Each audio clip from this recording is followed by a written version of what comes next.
అనేక మంది నిర్నిమిత్తముగా మీ మీద పగబట్టి మిమ్మల్ని నాశనం చేయాలని చూస్తున్నారు. అలాగే మీ మీద అనేక మంది కోప్పడుతున్నారు, మిమ్మల్ని బాధిస్తున్నారు, మిమ్మల్ని ద్వేషిస్తున్నారు. మీరు ప్రేమను చూపిస్తే దానికి ప్రతిగా ద్వేషాన్ని చూపించి మిమ్మల్ని చాలా ఇబ్బంది పెడుతూ ఉన్నారు. అయితే దేవుడు ఈ రోజున నీతో చెప్తున్న మాట ఏంటి అంటే, నిన్ను కుడి చెంప కొట్టువానికి నీ ఎడమ చెంప కూడా త్రిప్పు. నువ్వు ఏం మాట్లాడకు, మౌనంగా ఉండు. దేవుడు నీ పగ తీరుస్తాడు. నీ కొరకు ఆయన ఫైట్ చేస్తాడు. నీ రివెంజ్ దేవుడు తీరుస్తాడు. నిన్ను కొట్టి, తిట్టి, ద్వేషించి, అవమానపరిచిన వాళ్ళు నాశనం అవుతారు. ఈ వాక్యాలు చదువు, దేవుడు నీతో మాట్లాడబోతూ ఉన్నాడు. అయితే చాలామంది చేసే పని ఏంటి అంటే, మీకు మీరే పగ తీర్చుకుంటారు. అంటే అతడు నన్ను తిట్టాడు, ఆమె నన్ను తిట్టింది, నేను ఆమెను తిట్టాలి. వాళ్ళు నా మీద కేసు పెట్టారు, నేను వాళ్ళ మీద కేసు పెట్టాలి. వాళ్ళు నన్ను కొట్టారు, నేను వాళ్ళని కొట్టాలి. ఎలాగైనా వాళ్ళని దెబ్బ కొట్టాలి, ఎలాగైనా వాళ్ళని నాశనం చేయాలి అని పంటికి పన్ను, కంటికి కన్ను, దెబ్బకు దెబ్బ తీయాలని మీరు చూస్తున్నారు. కానీ దేవుడు ఏం చెప్తున్నాడు అంటే, పగ తీర్చడం ఆయన పని. నువ్వేం చేస్తావు అంటే మౌనంగా ఉండి, ఊరకుండి, నిలబడి చూడడం మాత్రమే. యుద్ధము జరిగించేవాడు నజరేయుడైన యేసుక్రీస్తు ప్రభువారు.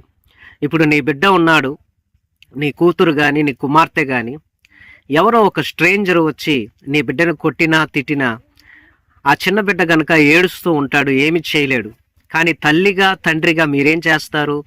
ఎవరైతే నీ బిడ్డను కొట్టారో, ఎవరైతే నీ బిడ్డను తిట్టారో, ఎవరైతే నీ బిడ్డను హింసించారో వాళ్ళతో మీరు వాదిస్తారు. అవసరమైతే వాళ్ళతో కొట్లాడతారు, అవసరమైతే వాళ్ళతో ఫైట్ చేస్తారు, అవసరమైతే వాళ్ళని కొడతారు. ఎందుకు అంటే నీ బిడ్డ మీద చేయేస్తే నీకు నచ్చదు.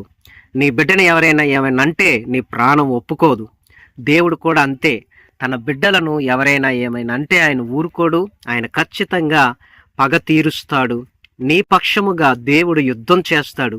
నీ పక్షముగా దేవుడు వాదిస్తాడు. నీ పక్షముగా దేవుడు మాట్లాడతాడు.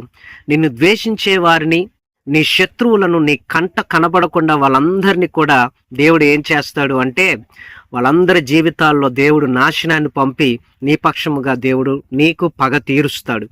కాబట్టి ఆయన నీ కొరకు ఫైట్ చేస్తాడు. ఈ యొక్క సబ్జెక్టు చాలా డెప్త్గా ఉంటుంది, బాగుంటుంది. ప్రతి ఒక్కరికి కూడా ఈ యొక్క మాటలు చాలా బాగుంటాయి. ఏదో ఒక సమయంలో, ఏదో ఒక టైంలో మిమ్మల్ని కొట్టి నాశనం చేయాలి, మిమ్మల్ని గాయపరిచిన వాళ్ళు అనేక మంది ఉన్నారు. అయితే ఇప్పుడు మీరేం చేయాలి, ఎలా చేయాలి? చేతబడి చేయాలా, లేకపోతే పోలీస్ స్టేషన్కి వెళ్ళి కేసు పెట్టాలా, కోర్టులో కేసు వేయాలా, లేకపోతే కిరాయి గుండాలు పెట్టించి అవతల వాళ్ళకి హాని తెలపెట్టాలా, లేకపోతే ఏం చేయాలి? మీకు అర్థం కాని పరిస్థితి. అయితే మీరేం చేయాలనేది ఒక వీడియోలో నేను మీకు తెలియపరుస్తాను. మరి వీడియోలోకి వెళ్ళే ముందు దయచేసి మీరు ఈ యొక్క వీడియోని సేవ్ చేయండి, లైక్ చేయండి, అనేకులకు కూడా షేర్ చేయండి. అలాగే దేవుని యొక్క మాటలను మీరు వినండి. దయచేసి దేవుని యొక్క వాక్యాన్ని మీరు చాలా జాగ్రత్తగా విని ఆశీర్వదింపబడండి. ఈ ఛానల్ని సబ్స్క్రైబ్ చేయండి. అలాగే కామెంట్స్లో పగ తీర్చుట దేవుని పని, పగ తీర్చుట దేవుని పని అని కామెంట్ చేయండి. నిన్ను అవమానపరిచి నిన్ను నాశనం చేయాలని అనుకున్న వారు, నిన్ను కొట్టి, తిట్టి, ద్వేషించి, వెలివేసి, నెట్టివేసిన వాళ్ళ గతి ఏమవుతుంది అనేది ఈ రోజున దేవుని యొక్క వాక్యంలో చూద్దాము. కామెంట్ చేయండి. పగ తీర్చుట దేవుని పని అని.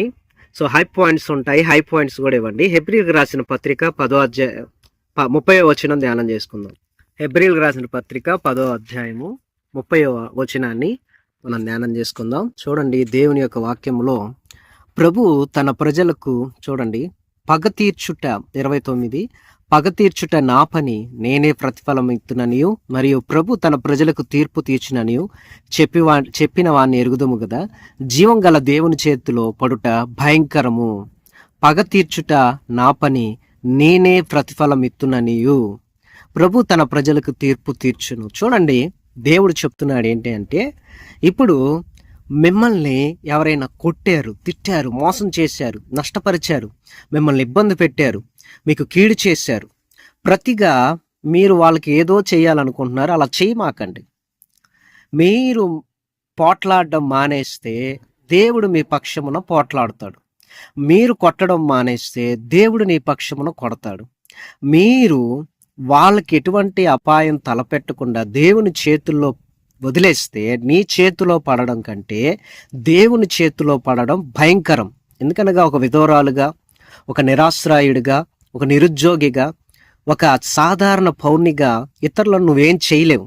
అవతల వాళ్ళు ఎమ్మెల్యే అవ్వచ్చు, ఎంపీ అవ్వచ్చు, ముఖ్యమంత్రి అవ్వచ్చు, ప్రధానమంత్రి అవ్వచ్చు, లేకపోతే వాళ్ళ దగ్గర ధనబలం, ఖండబలం ఏదైనా ఉండవచ్చు గాక.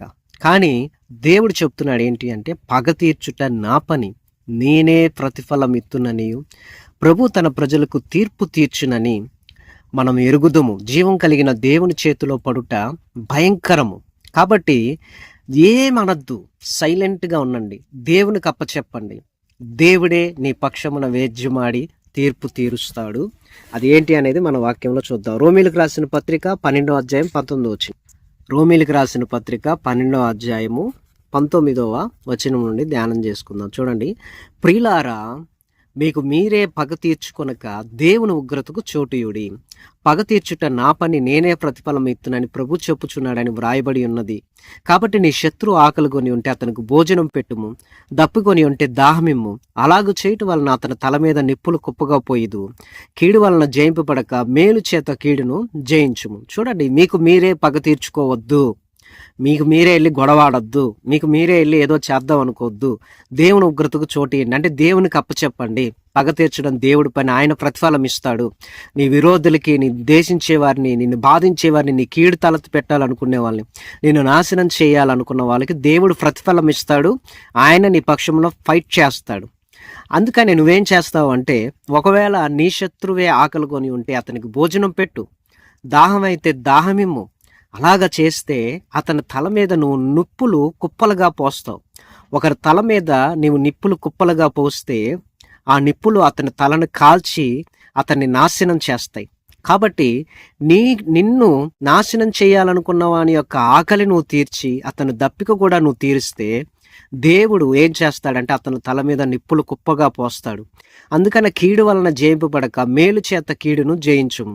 అంటే నువ్వు అవతల వాళ్ళు కీడు చేశారు కదా, నేను కీడు చేస్తాను అనుకోక, నీకు కీడు చేసిన వాళ్ళకి నువ్వు మేలు చేయి.